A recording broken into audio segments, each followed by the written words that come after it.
من اینو خودم بررسی کردم در رابطه با کوروش. الان کاری کردن که بعضی از ما اسم پسرامون رو میذاریم کوروش. اصلا ما کوروش هر جای تاریخ رفتیم پیدا نکردیم. چیزی به نام کوروش اصلا تو تاریخ نبوده. ما اصلا پادشاهی به نام کوروش نداریم. یه یهودی بوده به نام، اونم کوروش نبوده. داریوش هم تازه میگن دارهوش یا دارهوش بوده، اصلا داریوش نبوده، ولی پادشاهی داریوش بوده. اون آقای کوروشی که اون موقع بود آوردن اینا، چون اون کوروش اینها رو آزاد کرده بوده، یعنی آورده تو ایران و به اینا مکانی داده بوده، اینا آمدن توی تاریخ طبق نظریه یکی از یهودی ها به نام هرتزل که میگه تاریخ رو ما می‌نویسیم، اینا آمدن تاریخ نویسی کردن.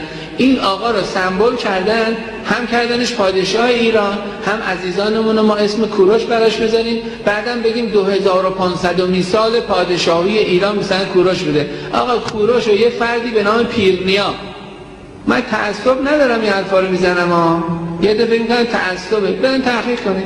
یه فردی به نام پیرنیا فراماسونر بوده، بعض قرن 19 دیگه. ایشون میاد یه کتابی مینویسه به نام تاریخ ارشد که بله تاریخ تمدن ایران باستان. اتفاقا هم وسطاش که میشه به درک واصل میشه یه فرد دیگری به نام عباس آشتیانی میاد، اون این کتاب رو تمام میکنه. خود آشتیانی اقرار میکنه که ما مطلب تاریخی ایران رو از متون رومی و یونانی آوردیم، یعنی مال خود ایران نیست. اون جشنی که خرج کردن زمان شاه، اون همه میلیاردی پول خرج کردن، 2000 سال آزادی یهود توسط فردی به نام به اصطلاح کوروش رو جشن گرفتن به عنوان پادشاهی ایران. خداوند انشاءالله همه ما را آدم کن.